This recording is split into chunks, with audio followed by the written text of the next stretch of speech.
Dear friends, നിശാശലഭങ്ങളുടെ കുടുംബത്തിൽപ്പെട്ട ലിമാകോഡിഡേ എന്ന കാറ്റർപില്ലറാണ് മെല്ലെ ഇഴഞ്ഞ് നീങ്ങുന്നത്. അതായത് മുട്ട വിരിഞ്ഞ് പുറത്തു വരുന്ന ലാർവ പുഴുക്കളെയാണ് കാറ്റർപില്ലർ എന്ന് പറയുന്നത്. മറ്റൊരു ഇലയിൽ ഒട്ടി നിൽക്കുന്നത് ശലഭത്തിൻ്റെ ജീവിതചക്രത്തിൻ്റെ മൂന്നാം ഘട്ടമായ പ്യൂപ്പയാണ്. കൊക്കൂൺ കൂടുകളുടെ പ്രത്യേക ആകൃതി മൂലം ഇതിനെ കപ്പ് മോത്തുകൾ എന്ന് വിളിക്കുന്നു. ഈ കാറ്റർപില്ലറുടെ സഞ്ചാരം ഒച്ചുകളോട് സാദൃശ്യമുള്ളതിനാൽ ഇതിനെ സ്ലഗ് കാറ്റർപില്ലർ മോത്ത്സ് എന്നും വിളിക്കുന്നു. ഇലകളുടെ അടിയിലായാണ് ഇതിൻ്റെ സഞ്ചാരം.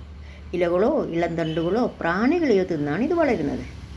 ഈ പുഴുക്കളുടെ അതിജീവനത്തിനായുള്ളതാണ് ഈ ശരീരം നിറയെ ഈ ഏർട്ടിക്കേറ്റിംഗ് ഹാസ് അല്ലെങ്കിൽ ഏർട്ടിക്കേറ്റിംഗ് ബ്രിസ്റ്റിൽസ് എന്നൊക്കെ വിളിക്കുന്ന പ്രത്യേക രോമമുനകൾ. അതായത് കൊടിത്തൂവ, നായ്ക്കുരുണ, ചൊറിയണം തുടങ്ങിയ ചെടികളുടേതുപോലുള്ള രോമമുനകൾ. ഈ ലിമാകോഡിഡേ എന്ന ഈ കാറ്റർപില്ലറിൻ്റെ കുത്തും 2 പ്രാവശ്യമായി എനിക്ക് ഏറ്റിട്ടുണ്ട്. അത് ഞാൻ വഴിയേ പറയാം. ഇതിൻ്റെ രോമമുനകളിലെ പ്രത്യേകത എന്ന് പറഞ്ഞാൽ എവിടെയെങ്കിലും തട്ടിയാൽ അവയുടെ അഗ്രയറ്റം തറച്ചു കയറും. ചില ഇനം ലിമാകോഡിഡേ കാറ്റർപില്ലറുകളിൽ രോമമുനയുടെ മറ്റേ അഗ്രം ചില വിഷഗ്രന്ഥികളോട് ബന്ധിപ്പിച്ചാണ് ഉണ്ടാകുക. മുന പൊട്ടി തറക്കുന്നയിടത്ത് ആ വിഷവും എത്തും. ഇതിൻ്റെ മുന ദേഹത്ത് കൊണ്ടാൽ ഒരു സൂചിമുന ആഞ്ഞു തറച്ചതുപോലെ വേദനയുണ്ടാകും. അത് മണിക്കൂറുകളോളം നിലനിൽക്കുകയും ചെയ്യും. ഇതിൻ്റെ വിഷമുള്ളു കൊണ്ടാൽ മനുഷ്യർക്ക് ജീവാപായമൊന്നും സംഭവിക്കില്ല.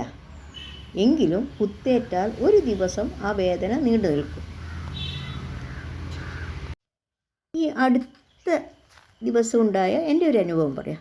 അതായത് സ്ഥലം വൃത്തിയാക്കുന്നതിൻ്റെ ഭാഗമായി ഈ തൈക്കിടയിൽ, അതായത് ഈ തൈക്കിടയിൽ കൂടിയുള്ള ഓട്ടത്തിനിടയിൽ 4 ദിവസം മുമ്പ് എനിക്ക് ഇതിൻ്റെ ഒരു, അതായത് ഈ കാറ്റർപില്ലറിൻ്റെ ഒരു കുത്തിയിട്ടിരുന്നു. എൽബോ സൂചി തറച്ച് കയറിയൊരു വേദനയോടൊപ്പം തന്നെ ഈ ഡോട്ട് പോലുള്ള അലർജിക് റിയാക്ഷൻസും ഉണ്ടായി. സോപ്പിട്ട് കൈ കഴുകി വാസലിൻ ക്രീം പുരട്ടി ജോലി തുടർന്നു.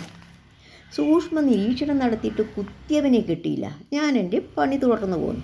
അങ്ങനെ 4 ദിവസം കഴിഞ്ഞു. മാവിൻ തൈക്ക് രാസവളപ്രയോഗം നടത്തേണ്ടതുകൊണ്ട് അതിൻ്റെ അടിഭാഗത്തെ ചില്ലകൾ വെട്ടിമാറ്റിയപ്പോൾ കണ്ട കാഴ്ചയാണ് ഇലകൾക്കിടയിലായി ഒച്ചിഴിയുന്നത് പോലെ ഇഴഞ്ഞു നീങ്ങുന്ന അന്നെന്നെ കുത്തിയ ഗ്രീൻ സ്ലഗ് കാറ്റർപില്ലർ മോത്ത്. എൻ്റെ അനുഭവത്തിൽ നിന്ന് ഞാൻ ആധികാരികമായി പറയുന്നു, ഇതിനെ ശ്രദ്ധിക്കണം, പ്രത്യേകിച്ചും കുട്ടികൾ. Thank you for watching.